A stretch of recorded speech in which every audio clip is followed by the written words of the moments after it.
No matter how many experiences we chase, and trust me, I've just come back from 6 months of daily experiences. Doesn't matter how many you have and how many you get, they don't ultimately fulfill us. They're temporary. Here's why. They're not meant to fill us. They're not meant to. It's a lie. We're actually not meant to seek out experiences as our fulfillment. We're not created just for experiences as good as they are. We're created for much more than that.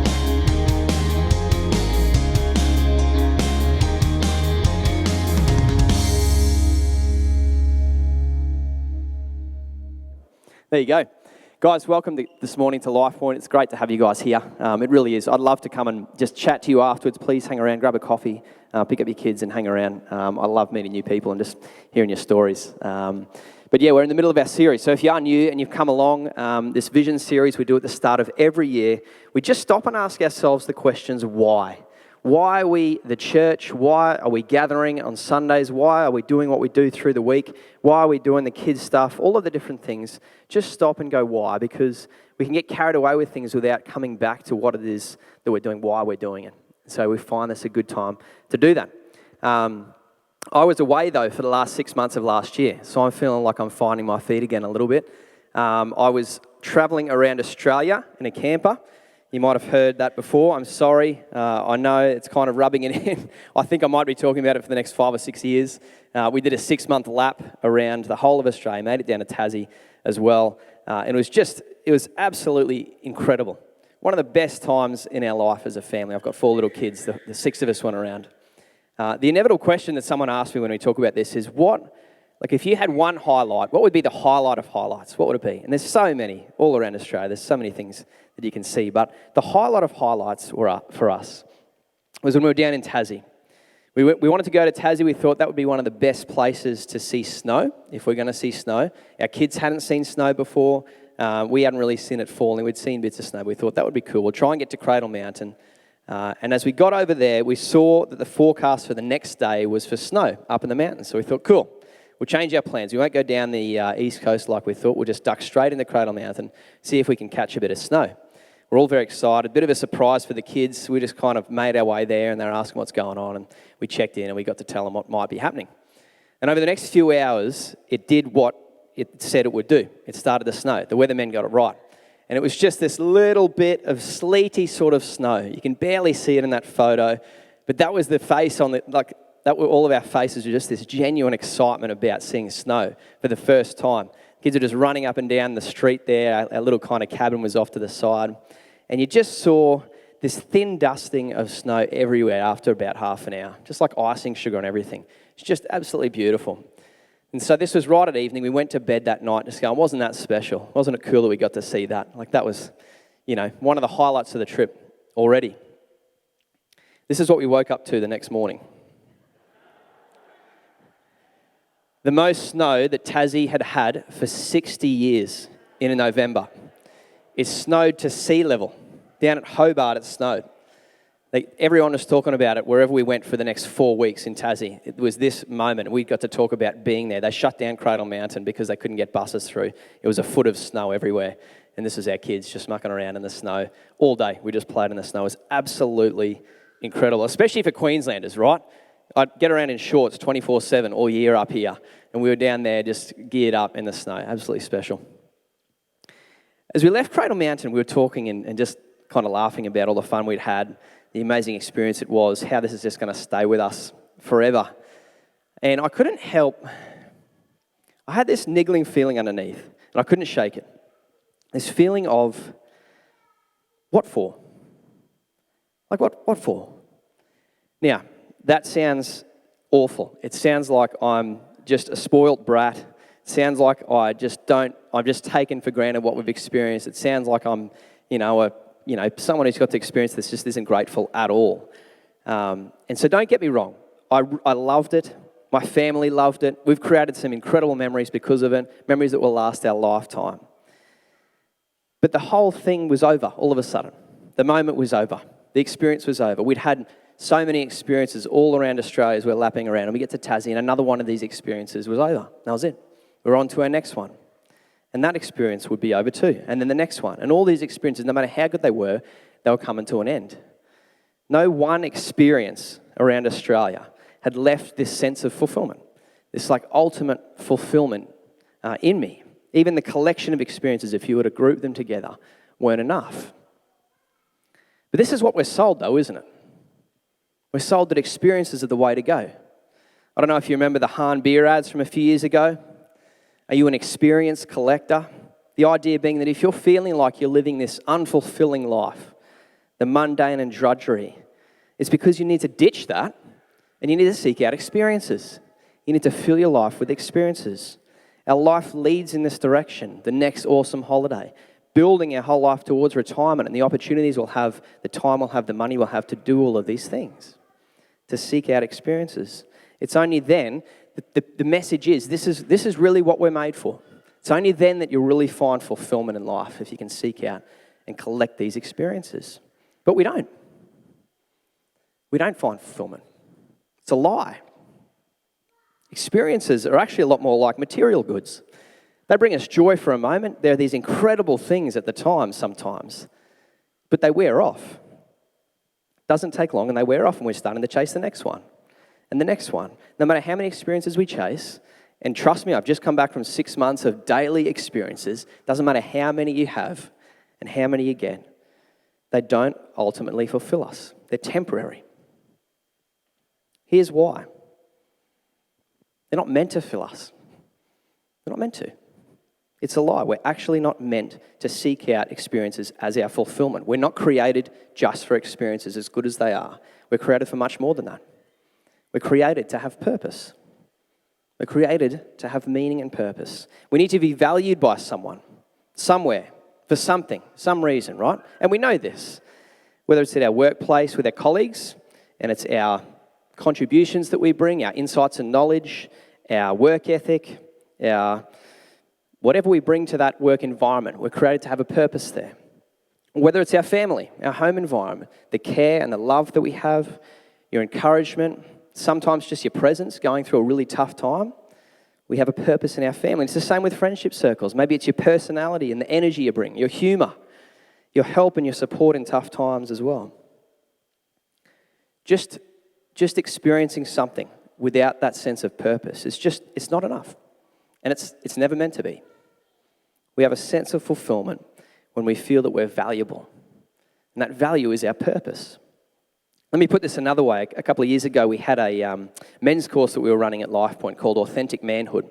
And so I was just leading a small group of men through this course material. And the idea was really that we're looking at what it looks like to be a strong and compassionate man in this age, having that balance. The course leader was this American pastor and researcher, a really switched on dude. He'd done a bunch of work for decades in this area, and he landed on a conclusion. And something that really stuck out to me was one of his conclusions that he landed on after just years of mentoring young blokes, leading young men. He said this: "It's not enough to tell your child that you love them. You must tell them that you're proud of them and why." That really stuck out to me. Let me read it again. It's not enough to tell your child you love them. You must tell them that you're proud of them and why. See, this is a statement of their valuableness, not their innate value. I'm not using that word intentionally because value we attribute to our personhood, who we are. Not that innate value, but actually a sense of valuableness, how and why they're valuable. It's a statement of their purpose. I actually think we see this when we hear God the Father speaking of Jesus. In Matthew 3, we find it. Jesus is just getting baptized. It'll be on the screen, Matthew 3:17. "And a voice from heaven said, 'This is my Son whom I love. With him I am well pleased.'" I actually think you could just as comfortably read that statement like this: "This is my Son, I love him, and I'm proud of him." I'm proud of him.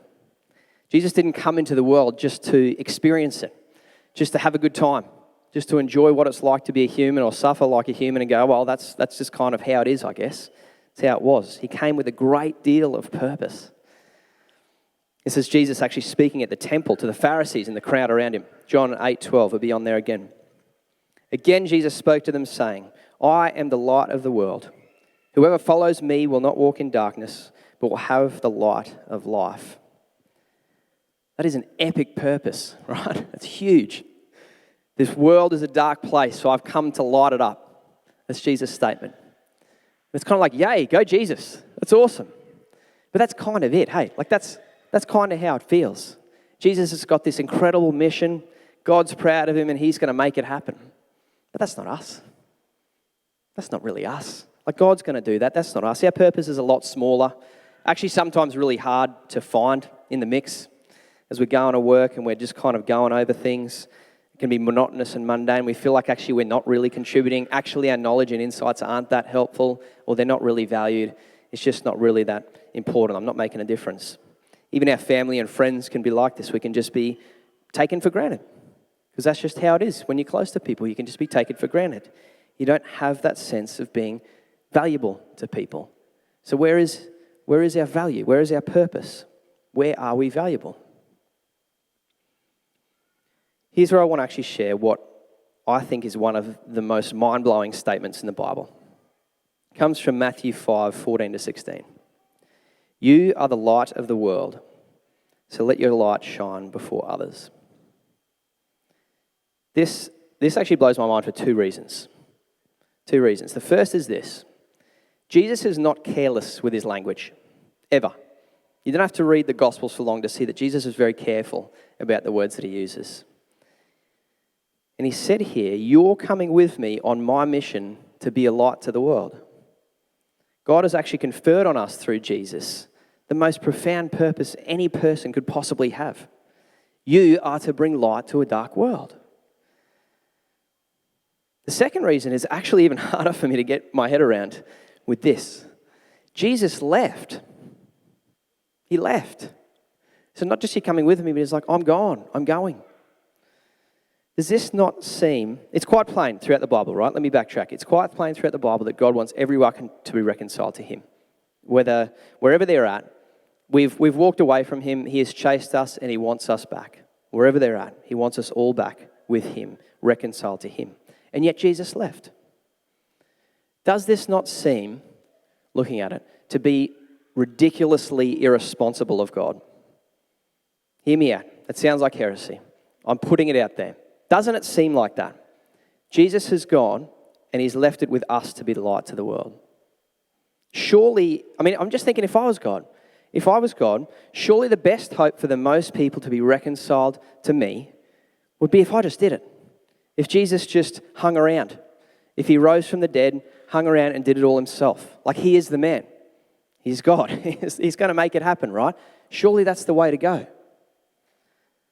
But here's what really gets me. It's actually three things. And if you haven't been listening at all yet, that's fine. Just tune in for the next minute, because here's where it all hits the road for me, right? The rubber hits the road. And get back to Winter Olympics highlights after that. Three things.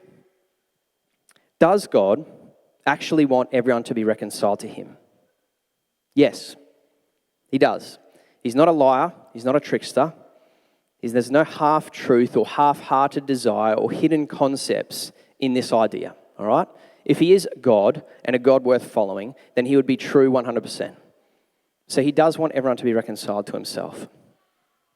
Does God exist outside of time? Yes. Einstein, quantum physics, all of that has showed us that time is actually just another dimension. Like our three-dimensional space, time is a dimension in which we exist. It's therefore part of the created world. And so God lives outside of that. And so he's outside of time, right? So he wants everyone to be reconciled to himself, and he's outside of time. In light of these two things, could it be possible that God, seeing the end and the beginning and everything in the middle, has actually played over every possible scenario to determine which one ends up with the most people reconciled to him? I actually don't think that's possible. I think that's almost logically certain if you just follow those three concepts. It's almost logically certain that this is the scenario. And do you see what this means? We're not God's experiment. We're not his plan amongst plans. His plan B, where he's got these backup plans in the wings and he'll kind of do it all over and we'll see what happens. We are his plan. We're his only plan. And this is the best plan. This is the best chance that he's got. Jesus left and we've taken over his mission. We are the light to the world. That's it.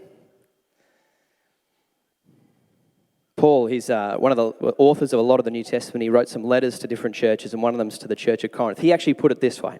It'll be on the screen. 2 Corinthians 5:17-20. Therefore, if anyone is in Christ, the new creation has come. The old has gone, the new is here. All this is from God, who reconciled us to himself through Christ and gave us the ministry of reconciliation. That God was reconciling the world to himself in Christ, not counting people's sins against them. And he has committed to us the message of reconciliation. We are therefore Christ's ambassadors, as though God were making his appeal through us. We implore you on Christ's behalf, be reconciled to God. An ambassador is there because the prime minister or the president is not, right? We're ambassadors. It can be easy to feel like we're not important or significant, that we don't have a great deal of purpose, or that purpose is kind of lost in the mix of things. Or actually, if we have a bit of an understanding of this idea that we're a light to the world, it can sometimes feel like, yeah, but there's God. You know, his Holy Spirit's at work amongst things, doing things. If it doesn't really come down to me, like God will just do what he wants to do, and that's kind of it. So I'm in the mix of things. I'm lost in the middle there, but God will make it happen. But it's actually much more like God's saying, he's not saying to us, look, have a crack, have a go. We'll see what happens. I might sort of do a do-over or just kind of make it work around you. It's more like he's saying, looking at this and thinking this through, I'm counting on you. I'm counting on you. What greater purpose can we have than that? I'm counting on you.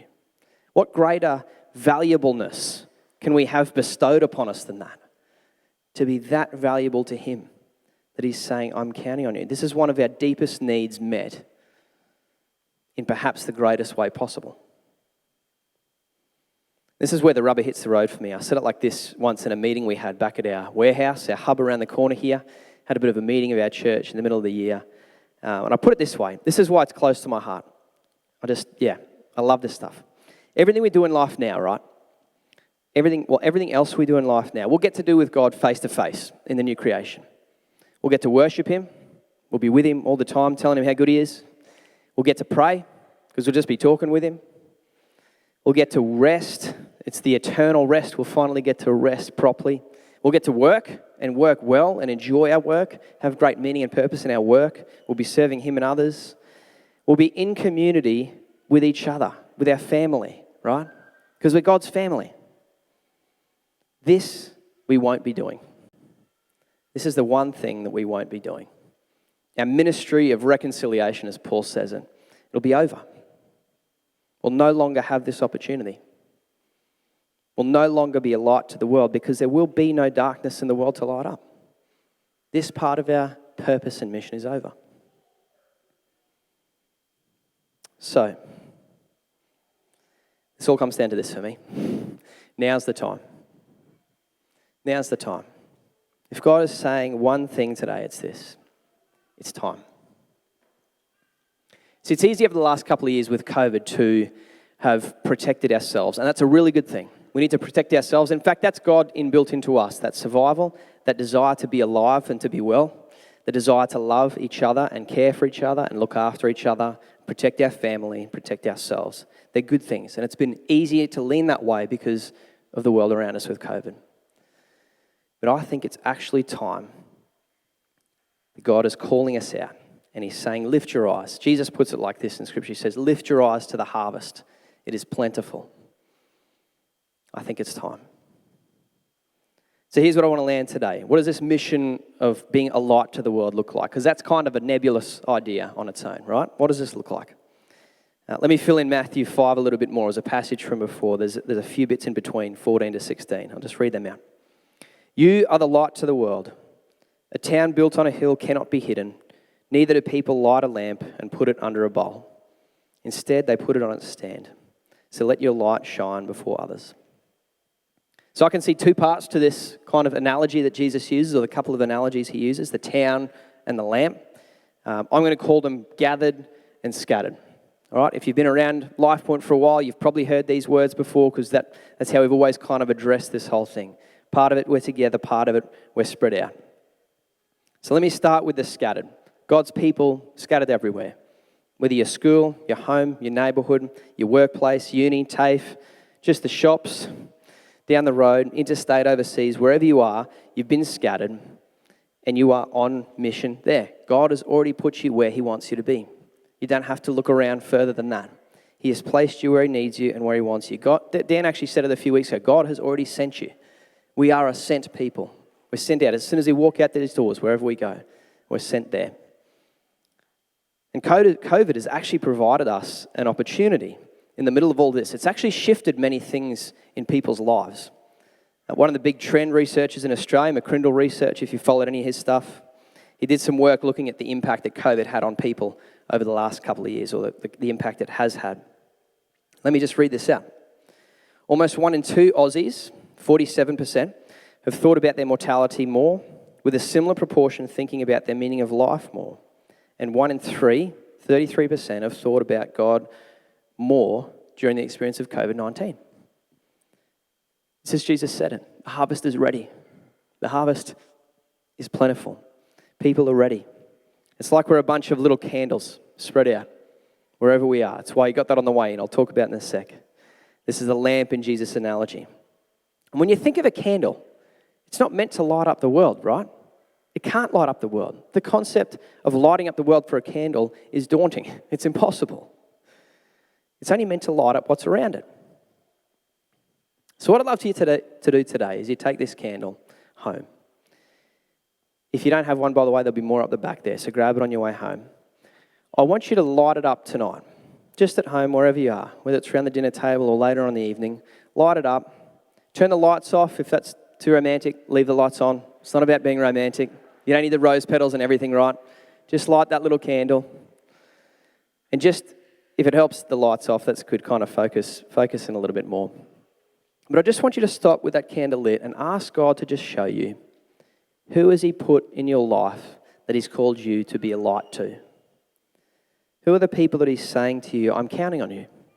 I've put you there, they need my light, and I'm counting on you. Then when God's brought them to mind, it might take a little while, might take 30 seconds. You might have them on your mind now. You know who those people are. I just want you to pray for them. That's it. Just pray for them. You don't have to do some crazy thing other than that. Pray for them, leave them in God's hands, and just see what God does in your life to stir an opportunity or a thought, a way to love them, to help them, to serve them. Last week, Dan read out the journalist article that we're praying will kind of be the story of our church at the end of 25. Read this big script that he'd written. It's really cool. I really like the way it's tackled. Kind of an outsider looking in at what they see at Lifepoint. Just want to read a bit of it. It says, most surprisingly, every single month there are multiple people who previously called themselves agnostic or atheist or not religious, not a church type person, making a decision to follow Jesus and then getting baptized under the water. When asked how they came to make this strange decision, they almost always respond with the same thing. Someone liked me, invested in me, and invited me to discover Jesus. And it turns out he is way better than I could ever imagine. Imagine if that person or one of those people in one of those months was your friend or your family member or your colleague who you started praying for tonight. Imagine if in a few years' time, one of those people getting baptized is that person.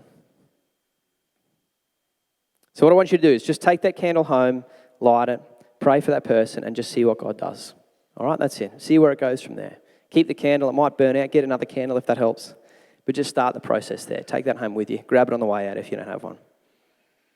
Something that we're going to be doing as a church to kind of further this is we saw on the first slide Dan's put together that we want to be an equipping church, a church that equips each other to be this scattered light wherever we are. Something we're doing is a workshop in a few weeks' time. This is what it's going to be called. Talking about Jesus in Australian culture without being annoying. That's a good title, Dan. I like it. You can jump on our website or our app. You can check it out there. Just going to be over 2 nights. We'd love for you to come along to that. No need to sign up. I think it's just, or it is a sign up. Is everyone sign up, but everyone's welcome. Yep, it does say that. There you go. Sign up, but everyone's welcome. And we're just going to have a look at this. What does this look like? How do we train each other in this way? So that's us scattered. Little candles everywhere, all throughout our region. By far the biggest and most important part of our mission, in that sense that is most of our week. They are the people that Jesus has put us next to all around our place. So the other part is gathered then. It's almost impossible to see a candle on a hill, right? You imagine that little tea light candle sitting on a hill way over there. You're not going to see it because it's not what it's called to do. But a city or a town, you just don't miss it. We're down in Hobart in Tassie, and I don't know if you know much about Hobart. This is our view from our campsite. I don't know if you know much about Hobart, but it's really hilly. All through Tassie, it's really hilly. Mount Wellington is the furthest left hill there that we could see up to the top of. Just beautiful, stunning country, these hillsides. And it's very, like half of Hobart is kind of built up onto the hills. This is what it looks like at night. It's not my shot. It's incredibly beautiful in person just to see when you go up on a hill and you're looking over at these other hills and just see these just lights everywhere. You can't miss it. A city or a town on a hill, it lights up the darkness. You just can't miss it. Some things that we can't do on our own, they're actually much more achievable when we're together. And I think this is what Jesus uses this analogy to illustrate, that actually a town, a whole group of people, you can see that from a mile away. You can see a hill lit up by a group of people. So I just want to quickly, as I finish, just share a few things that we do or we want to do or we will be doing more of in the future as a church as we gather together, as we're on mission together. Let me just share a couple of things quickly. We have 3 chappies, Sam down the front, wherever Sam is, Nath Grady, who couldn't make it today, and Nicola, who are chappies in our region. They do an incredible job loving and serving the people in their schools, but they rely heavily on volunteers to actually make stuff happen. Courses, brekkies, all sorts of things, just getting beside struggling kids. It takes a whole lot of people. They can't do it on their own. It's like a church community making it all happen together. These guys do an amazing job working with volunteers. There are a bunch of volunteers a bunch of life pointers that play footy on a Monday night, touch footy. Frank and Danny Pritchard, who are, I think, here today. Here's Frank. Yeah, Frank, can you come up here, mate? Can we just make Frank feel welcome, guys? Give him a round of applause. These guys do an amazing job just providing a space that is fun. It's footy, right? We're just there for footy, but every half time, Frank gets to share a bit of a story, talks about being a family and what that looks like, to support each other more than just footy. So, Frank, can you just tell us a quick story of something that God's done in someone's life there, how it's impacted them? Awesome. Thanks, Jace. Morning, church. So yes, Danielle and myself have the privilege of running a social footy comp every Monday night. And one of the perks of being able to run it is that we can actually use it as a ministry. So at halftime, we're able to share devotions, all right? And a lot of these guys aren't Christians. A lot of these guys don't go to church regularly, or we have even stepped foot in a church. So we have an awesome opportunity to be a light in the Murrumba Downs community in front of about 140 people every Monday night, which is really cool. And as you know, sporting fields, they bring out the best and also the worst in people. So we're able to meet them, I guess, where they're at and just love on them. And I guess one of the stories that came to mind when Jace asked, there's a guy that's been coming to Rugtag quite a few years. Doesn't give away much, quite a big guy, just a bloke. You ask him how he's going, he has 2 responses. It's either good or it's good. All right, that's all you get from him. All right, that's literally all we get from him every week. And I think one time, it was early last year, we asked him how he's going, just, a quick walk past sort of thing. And he just sort of said nothing, was like, Danielle straight away, she's great. She was like, oh, red flags, Frank, go and talk to him after. I was like, yeah, cool. So from that, we were able to talk with him, unpack it all. He grew up actually going to church. Then he stepped away from it for quite a few years. He's got a big family, quite a few kids. And after talking with him, he was actually going through quite a bad divorce with his longtime partner, which, as you know, can be quite rough. I don't know that, but I just, can only imagine. And then you add kids onto that as well. It can be quite tough. So we were able to talk with him, to support him, all right, and we were able to help him, I guess, get through that hard time in his life. Not by doing much, just by him showing up every Monday. So he would come to us and just say that Monday was the only time he would actually want to get out of bed in his week. He wouldn't go to work. He wouldn't go out to see friends. He was quite isolated from his family because they sort of took to his partner's side in the divorce, and his kids were falling apart. But we were able to every Monday just see him, encourage him, love him, and he was able to have a community around him every Monday night. And from there, he's actually come to Lifepoint men's nights quite a few times. He's brought his kids along as well. He's actually coming regularly to a church, I think, local to him. And he's just so encouraged and just loves being around God's people. And being able to be that light in such a dark place, and there's so many different stories that come out of Rugtag. It's just an incredible opportunity, and super blessed to be able to be part of that. Yeah, thanks, Frank. So good. It all started because there's that space for it. Frank's gathered some people together and he's made it happen. Without that space, this opportunity wouldn't have been there. And it just was as simple as Frank just starting a chat. Hey, mate, how are you? And just seeing what happens from there. But that's what it means to be that gathered. So thanks, Frank. Appreciate you sharing, mate. That's good. Right here on Friday nights, we have Nick. He got up here before. He has a bunch of leaders that do an amazing job just loving teenagers, just opening up a space for them and bringing them in and just sharing with them how Jesus has changed their life and how he's impacted them. And this is a growing thing. Many kids that don't know Jesus yet are coming along to this. But we couldn't do that on our own. Nick couldn't pull that off on his own, not a chance. But we gather together and we do it together. Another example of this gathered mission is actually our finances, what we do as a church. So over the last many years that we've been a church, 17 that I've been a part of it, we've given tens of thousands of dollars to all sorts of things. And this is not kind of blowing the trumpet for Lifepoint. This is saying when we gather together, we can actually impact in much more significant ways. We can impact Compassion, Philippines, Connections, churches and communities over there, doing all sorts of stuff in that region that needs it.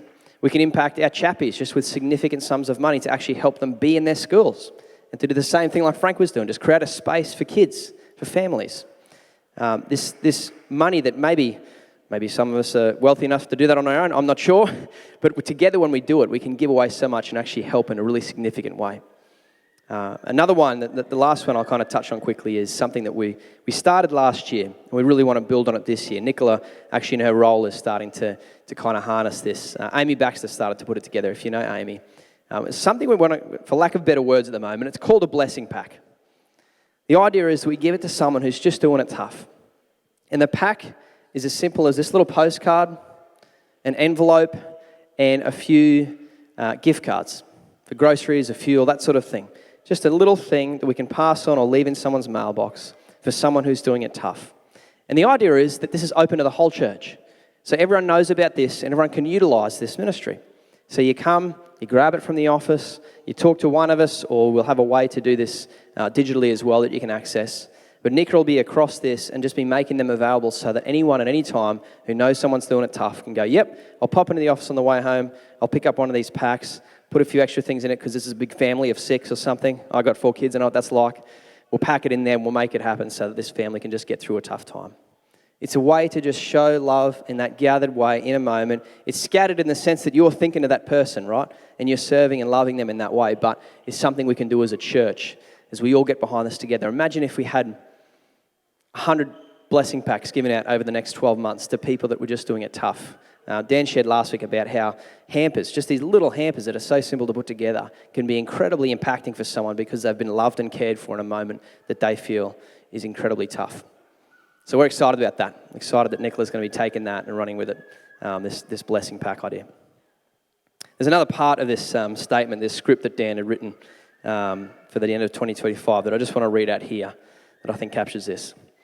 Lifepoint people get together in groups all the time and serve our needy, our disabled, our schools, the struggling, and offer real help in financial and practical ways. It's a place people call upon because they know their mess will not be met with judgment, but with grace and love. So you got your candle, that's just for you.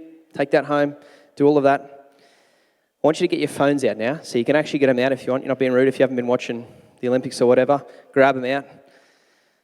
And I just want you to do what we did last week.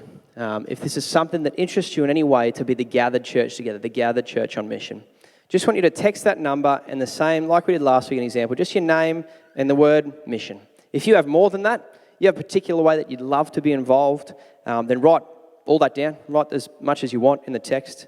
Or if you've got an idea, you're just particularly passionate about something, then come to us with that as well. If we're not doing it, then we'd love to have a chat about it and see what that looks like to start gathering people around a new opportunity. But it starts with just this, just as simple as just doing something like that. Texting that number and going, all right, I'm keen. And then we'll have a bit of a chat from there. We'll see what we can make happen. There's no pressure with this. This is the thing about the Christian faith, right? There's no pressure with any of this. This is our response to a God who loves us so much that he gave his life for us. All right, so if you're passionate about something like this, awesome. If you're not, don't act on it. Don't feel like you have to, because that's not going to go anywhere anyway. This is just if you feel like God's doing something today, He's like, yeah, actually, I want you to jump in here. Then you can do that. Cool. That's it. Very practical today. Just wanted to land on these things because it's like last week. What it takes is just our response to go, okay, cool. What does this look like? God's counting on us. We have a great purpose, an incredible purpose. And we're not plan B. We're not God's kind of going, yeah, look, see what happens, Lifepoint and people in Lifepoint, just have a go. He's saying, I'm counting on you. I've put you where I want you, and I want you to be a light in that place. So let's make it happen, eh? Let's be God's kids and make our dad proud.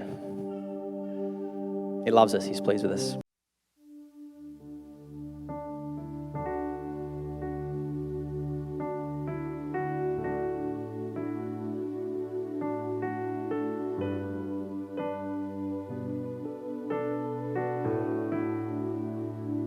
How great the chasm that lay between us, how high the mountain I could not climb. In desperation,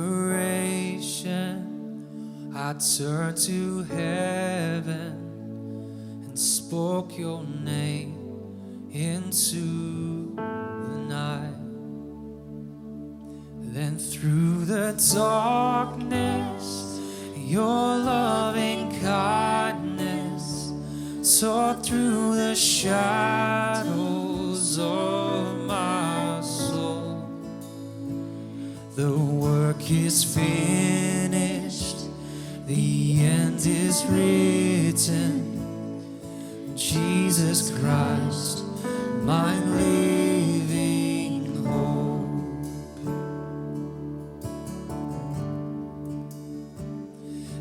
Could imagine so great a mercy?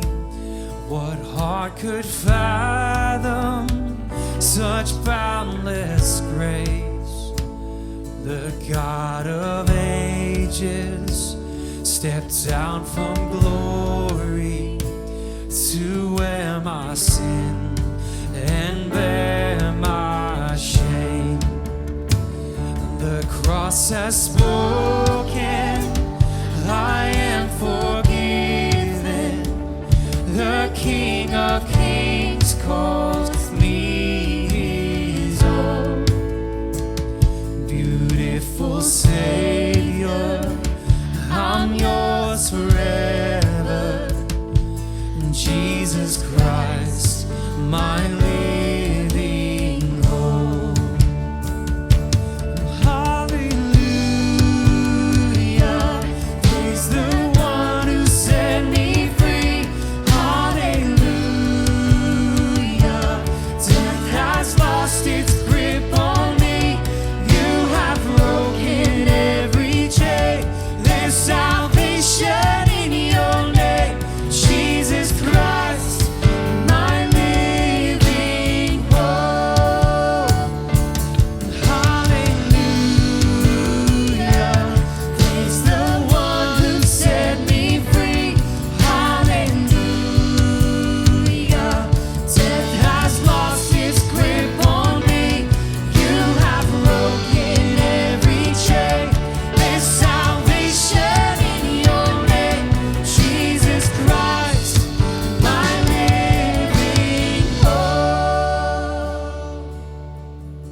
Then came the morning that sealed the promise. Your buried body began to breathe. Out of the silence, the roaring lion declared the grave has no claim on me. Then came the morning that sealed the promise. Your buried body began to breathe. And out of the silence, the roaring lion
Hey guys, I hope you enjoyed that. If you did and you want more Lifepoint content, subscribe to our channel right now. Or if you're in the area around Moreton Bay or Rothwell, head to our service. Sunday, we'd love to see you there. lifepoint.org.au for all the details. We'll see you soon.